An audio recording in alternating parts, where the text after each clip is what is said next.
Good morning, everyone. Morning. Welcome to Padfoot Live Get Training. Another week, and we're back down here at the Oval. A little bit warmer today, which is nice. Not raining as it was last week, which frankly sucked for everyone involved. So yeah, much nicer this morning. Just had a great introductory session, with our training club this morning to get everybody into the training zone mode for the weekend. So what were they working on today? So this week our theme is we're tidying up control positions because, nice. In my opinion, you're never done with the basics. You can always keep working it. So. Yeah, absolutely. Yeah, exactly.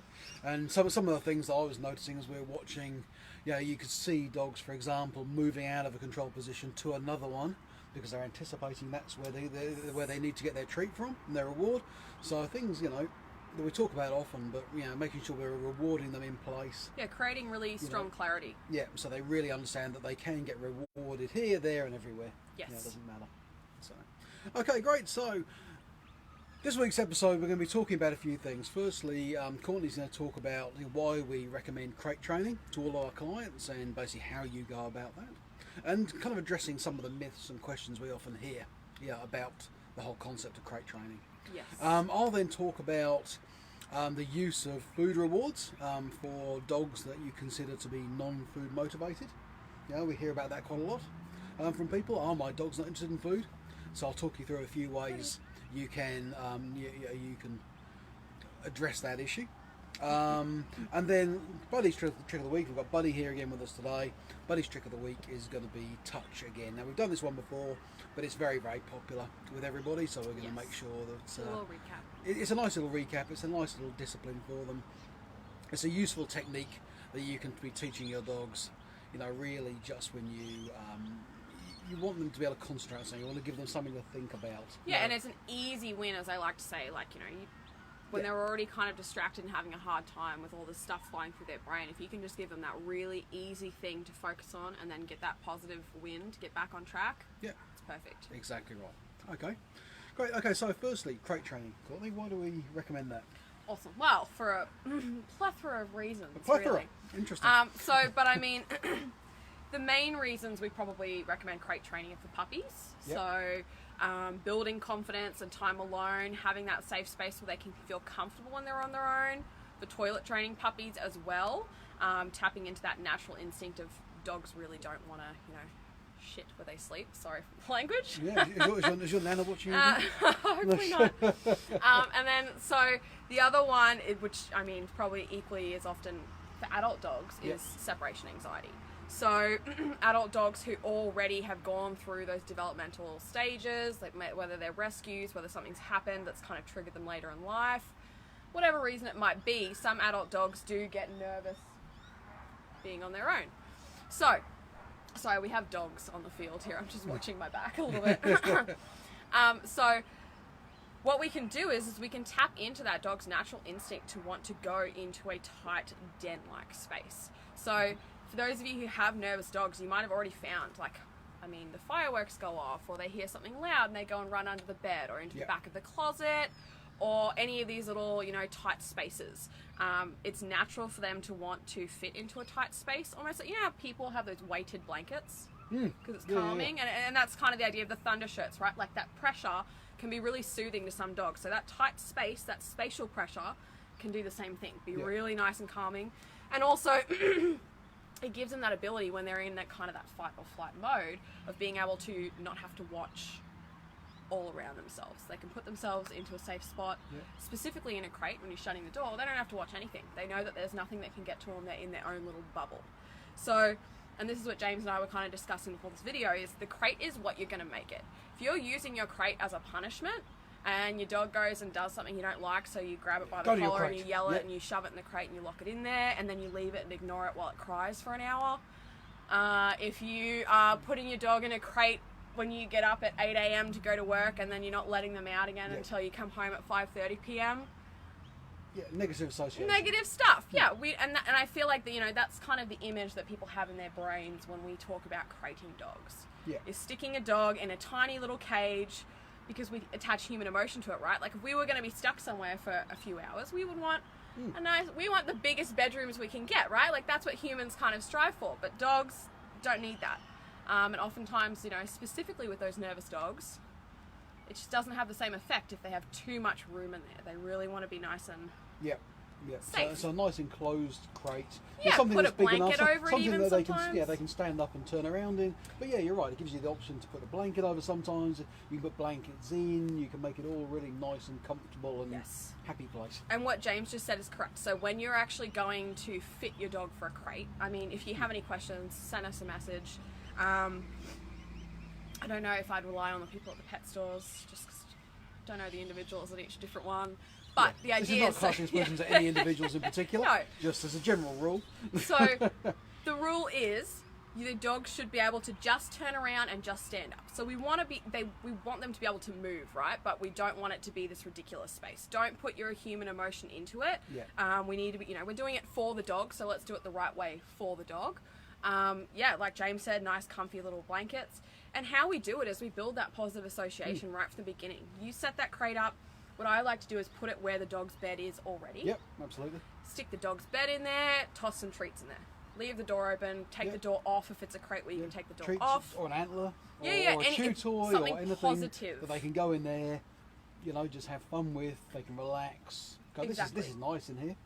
For dogs though that might just go in and grab the antler out though in the beginning, Yep. I do like toss some treats in and spread them through the blankets. They have to go in there and hunt sniff them through out. them. Yeah. So they have to have them in there. We start just building that association of they have these special treats that just come from that crate. Mm-hmm. And then, we start feeding them dinner and breakfast in the crate. So you might pull the bed out and just toss their bowl in there. Yep. And you're going to start just doing that with the door open. And then, while they're eating, you're just going to shut the door. And then as soon as they're done, Let them it out. gets unlocked. Then, once they're comfortable with having the door shut while they eat, you're going to leave them for 30 seconds maybe after they finish and then let them out. Yeah. Building that up, building that up, building that up so that they're comfortable being in there for a little bit, longer each time. Yeah. I'd like to touch on a point you mentioned as well about the careful positioning about where you put that in the house as well. Yes. Because we often find that people say, "Oh, my dog doesn't like the crate," and what we discover is when we scratch beneath the surface is that they've put the crate in the laundry, Yes. and they put the dog in the crate in the laundry while they're in the lounge room, watching TV, having a good time. Yeah, and your dog just feels isolated. Yeah, exactly. So so what I do personally, I have one big crate for my two dogs because they like to be together. But that's in my bedroom. Yeah. That's where they sleep. They sleep in the same room, that Melissa and I do. Yeah. And my dogs, so I have mine in the living room just because I have 3 huge crates. I don't have that big of a house. But they go in the living room, but I started them all and trust me, it sucked because I did have 3 huge crates in my bedroom when I first started doing this because I started them as adults. And so I started in the bedroom and so they got comfortable there. And the idea is when we're trying to build these positive associations, you don't want to be restricting your dog and sticking them off and like almost putting them in a timeout. We don't want that to be what they're thinking of the crate. No. We want it to be like, oh my God, magical things happen every single time they ask me to go in this crate. I get treats. It's all good. I just lay here and relax. I get let out. Nothing happens. Yeah. If you're training a dog right, that picture that people have in their head of the dog like in this cage crying and whining and trying to get out should never happen. No. It reminds me of a funny story. A very famous gun dog trainer that I used to work with, a guy called Howard Kirby. Yep. Who's the world champion, gun dog trainer. He used to have them almost like apartment blocks. So he would have 3 or 4 crates, literally on top of each other, anchored, securely anchored, and the dogs would just jump into their, into their crate. So they were there, in an apartment block. 100%. I could probably put buddies on top of Jimmy's or something. Yeah, exactly. But yeah, so make it work for your house, guys. But the idea is that when you're building that positive association, it's more important where you place it. Yeah. Then the idea is of doing all of that is that you can then go stick it in the living room like I have, or you can go stick it somewhere else. And because that crate has just become their space, like kind of like the teenager's bedroom, it can be moved anywhere and they're happy to go into it wherever they are. Yeah. So you go to a sporting event with your dog, they go into their crate, cool, I'm just going to take a nap. Yeah. You go say there were an emergency and you need to evacuate and go stay at someone's house and they didn't have a yard, they're happy to be in there. They go to the vet. You go camping. They're happy to chill anything. and wait in the crate. All of that kind of stuff, Yeah, guys. It's really Anyway, in their best you go on interest. holiday, you go camping, you just take the crate, you're taking their bedroom with you. Yeah, 100%. So for dogs that are nervous going to new places, we actually had a client recently, so they have a holiday house up on the Sunshine Coast and the dog's just not comfortable here on the weekends yet. So I recommended, train them in their crate at home.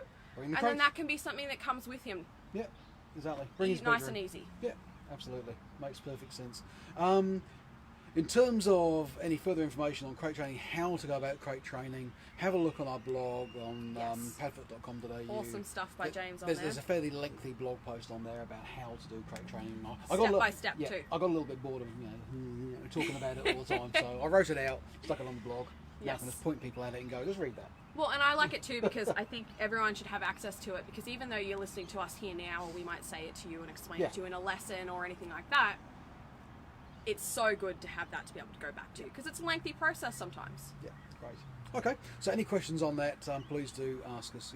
Just send us a message, put it in the comments, anything like that. Okay, so must class section this week, I'm going to be talking about food rewards for non-food motivated dogs. So we hear often, and we've talked about it before as well, that people say to us, "Oh, my dog just isn't food motivated," and the reason for that, in our minds at least, is generally because you haven't attached enough value to that treat, to that reward. Ultimately, your dog knows they're going to get fed once, twice, 3 times a day, whatever your schedule is. So I work for it. So exactly, why would I work for it? There's other things I want to do. My food is assured. I know when I'm going to get fed. That's all good. I'm not that hungry. So instead of doing what you want me to do to come and get that one little bit of food you've got for me, I'm going to go over there and sniff that dog's butt, because that's what I want to do. Because I'm not that hungry, and I know that I'll have it at home. I want that more than the food. Yeah. Obviously, we try and train as much as we can using positive reinforcement, so using rewards, for good behaviours. And of course, you can use other things. You can use toys, you can use play. But the point about food is that it's an existential need. So it's always, the desire for food is always going to be greater than the desire for play, for hunt, for anything like that. Anything apart from sex. Yeah, it's a survival instinct. Eating and mating and that is it. So unless you want to be able to carry around a bitch with heat with you, which is slightly, you can't really fit a little bit inconvenient. You can't really fit it in the treat pouch. Then obviously food is the go. There's an old saying that I love that basically says that the best dog trainers never feed their dogs from a bowl. And it's that kind of principle that we say to people. When they say, "Oh, my dog isn't food motivated," I say to them, "Right, okay, don't give them a bowl of food, a breakfast, nothing lunch, in life and dinner. for free anymore. Nothing in life for free. You take their diet, their dietary requirement for the day, and let's say it's kibble. You've got a bowl of kibble right there. That is what your dog needs for that day, for its well-being, its health, sustenance. Rather than that being, given to them in a bowl, they've got to work for it. Yep. Yeah, you can scatter feed a little bit of it. Yep. You can use it, to get behaviours from them. So every piece of kibble out of that bowl or out of that treat pouch, they have to earn. Yeah, it's a repetition, and they soon learn that if they don't do what they've been asked to do, they just don't get the food. They don't get the food, and they're going to be hungry. And it's that simple. So creating that value, you're adding the scarcity, you're adding value to that treat. Yeah. So by doing that, you're really, really increasing the value of the food, and then you're ultimately making it much easier for your dog to learn, because they're going to be, their motivation is going to be higher. But you're also making it easier to get really, really strong responses to your commands from your dog. I mean, I've talked about this before. I'm very, very hot on this. When I want a recall from my dog, I don't want it ambling in, sniffing things on the way. I want it coming in like a rocket and skidding to a hold in front of me. Yep. I want all of those things that I ask of it to do to be done with power, precision, intent, enthusiasm, and so on. And a lot of that is attached to the value of what I'm offering at the other end of that behaviour. So if I've already fed my dog, or even if they're hungry in the morning but they know they're going to get food later on, they may be kind of going, "Oh no, in this instance I want to go and play with that dog, or I want to go and sniff that tree, or I want to go," that's got a higher motivation for me. Yes. If you get them onto the basis where they are earning every piece of food that they get, then it's much easier, to increase the value of that reward. 100%. So that's what I'd suggest for people. Your dog. Also, there's been study. I don't know if you can remember how long a dog can go, without being fed. Oh. But it's like a ridiculous amount of time. Yeah, I mean, I think it's pretty similar to people as long as they have water. Yeah, it's like weeks. And weeks. It's fairly well recognised that a healthy dog will not starve itself. No, exactly right. You know, so unless, you know, I mean, if you get to the point where your dog just isn't eating and hasn't eaten for days, and, you know, and so on, then, you know, I'd probably be taking them to the vet because, you know, there's almost certainly something wrong with them. You know, however, you know, if you've got a well-nourished dog, most of our dogs are, you know, overweight. That's just a fact. Yes. You know. Yes. They're not going to be hurt by a little bit of food withholding and making them work. You know, work for their food. No, not at all. So that's what I would suggest. You know, to those of you, you know, who aren't getting the behaviours you really want, you know, in response to your food treat, increase the value. You know, rather than giving them their bowl of food, you know, a daily or twice a day or whatever your schedule is. Or just leaving it out. Yeah, and certainly never leave it out. I mean, you know, you put the bowl down. You know, if you are bowl feeding them, you put it down. If they don't tuck into it straight away, you take it away. Yep. You know, and it's that simple. And they don't get it again in 10 minutes. They get it again at their next meal time. But I would suggest, and I'm thinking about going to this, you know, a bit more myself, you know, this because I literally just was reminded of that old saying, and it just makes so much sense to me. You know, that if I've just gone to go, right, okay, that's Banjo's, you know, food for the day, and that's going in the pouch, and he's got to give me a behaviour for each of those pieces of food. And 100%, I was just going to say, like, adding on, you know, it's not just for those dogs. I feel like it's also, you know, that's also a really good thing that you could be doing for, I don't know, you got the 1-year-old cattle dog running around in the backyard driving you insane, you can never walk it enough. You know, all that kind of stuff. Those really, really high energy dogs that you're struggling to kind of get their energy drained out, don't feed them from a bowl anymore. That's a wasted opportunity. You're cranking their energy to the bowl. And it's a wasted opportunity, but it's also you're cranking their energy levels right up. Yep. By giving them that load of food. Instant little hit. But I mean, so it's like use an enrichment feeder. So, you know, we sell plenty. You can go to pet Kongs are great as well. Scatter feed, like James and I have said, do the training. But yeah, just stop, you know, the bowl's not necessary. They'll still get the same, dogs. they will still get what they need for their nourishment, for their sustenance. And I think you'll be surprised how big of an impact it has. Yes. It seems like such a little thing, and it really can have such a huge impact on some dogs. Absolutely. Okay, trick of the week. Yes. Buddy doing the touch again. Awesome. So I'm going to have to adjust that camera a little bit, so everybody please bear with me. I forgot the tripod today, so we can't, we're just trying to work it out. So if I do it a bit like that, I might have to hold that, or is that going to be okay? Alright. So I'll do some chatting out here. So, like we said before, James and I are a big fan of this trick just because, so for dogs who are a little bit distracted or reactive, having these little things like the look at me and the touch that are really easy wins for them are great skills to have them just get them back on track.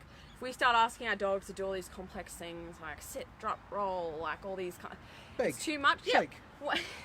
When they're already kind of in this heightened state of arousal, it's too hard. Yeah, we can get them to do that, and it's great if we can get them back on track to that. But start with something nice and easy, and this is one that I like to recommend as one of those easy things, just to give them a nice, easy, quick, positive reinforcement. Going to exactly what we were saying before with the food rewards. This can be something. This is just a very simple behaviour you can say to your dogs, touch. They've got to give you a behaviour to get that bit of food. Yes, that's 100%. So it's great for that. So it's a nice, easy, simple start. So you're going to take a treat. I'm going to do a little plug here because I always Prime 100 rolls. These are what I use as treats. So this is what I've probably handed out to a lot of you guys on the field if you haven't had high enough motivation food. Ton of different flavors. Get them from most pet stores. Prime 100. Anyway, so what you're going to do is you're going to put the treat in the hand. When are we going to be ask content? I don't know, I should be, because I buy so much of it. Sponsor the show. But anyway, so holding it in the fist like that, what we're going to do is we're going to present that to the dog as we say the command touch. Because there's a treat in there, the dog's going to come sniffing and investigate. As soon as you get that nose touch to your hand, that's what you're going to mark and reward. So be really quick with this. I don't want any teeth touching my hand. I don't want the mouth opening. I don't want him licking my hand. I literally just want his nose to just touch it. That's what we're going to mark and reward. That's what we're going to start with. And then I'll show you guys a little bit of a progression. So eventually, once he's used to the fact that every time I present this hand and say touch, that there's a treat in here, he's just going to assume that, right? So I don't even need to put a treat in there, and I'm just going to present my fist and ask touch, then the treat's going to come from my pocket, right? And then he's going to go, oh, okay, that's fine. He's still getting the food for the same action. then we can start moving it around, all of that kind of stuff. Yep. So this is a really fun one. You can start doing, you know, some circus tricks, etc. But don't, so when I was saying about the easy win before, that would be I would present the fist quite close to their nose and ask them to do it. That wouldn't be I would put my fist up here and ask my dog to jump and touch it. That would be considered, again, a harder thing to do. Yeah. When we're trying to get their focus, easy. You know, yeah. Awesome. So I'm going to come out here with and Buddy. I'll step out of the way. Yes, so you might have to... Angle it a little bit more. Yeah. Buddy, come here. There we go. If I hold that there. Awesome. So you I'll can see get I've my- got Buddy, yeah, just like that. Perfect. So treat in hand, touch, yes. So mark and just open my fist and give him that reward. Touch, yes. Touch, yes. So, I'm not saying just do 3, you should do more than that, but I'll now show you the progression. So I have no treat in my hand, I'm going to put it down and ask him to touch. Touch, yes. Treat comes from the other hand now. Touch, yes. Touch, yes. Alright, so now he's done this a million times, but once you get to the point where your dog is like really confidently understanding right in front of their face, then you want to start moving around and having some fun. Buddy, touch. Yes. Touch. Yes. Touch. Yes. Oh, drop that one. We'll do another little jump and then finish it off. Yep. Buddy, touch. Yes. Awesome. So there's a lot of progression you can do with that, guys, and have them kind of just focused on your hand, jumping all over the place. Got to think. Yep. Yep. And Buddy obviously likes that, you know. And it's a nice way to get his treats. Buddy likes his treats. Oh yeah. But it's a very, very simple behaviour that he's just got to perform, you know, to earn that treat. You know, and nothing in life for free. No. Nothing in life for free. It's a good motto that most people should take on with their dogs, I think. Absolutely. Okay, that's the end of the show this week. I hope that's been helpful for everyone. Remember that our next round of group classes is going to start on the 19th of July, so Sunday the 19th of July, here at Butter and Mountain State School Oval. So if you're interested in enrolling for those foundation classes, please just send us a message for now. Our website is, we're still sorting out the payment facility on our website, but what you can do is you can email us at team@padfoot.com.au, that's team@padfoot.com.au, and we'll put you on the list. We'll let you know when those courses are open for booking. Perfect. Other than that, please make sure to practice a lot, train a lot with your dogs at home this week, work on a few of the things that we've mentioned today, and we'll see you here, same time, same place, 8 AM, Butter and Mountain State School Oval, here on the Padfoot Facebook page. Yes. Next week. All right, take care. See you, everyone. See you guys. Bye. Bye.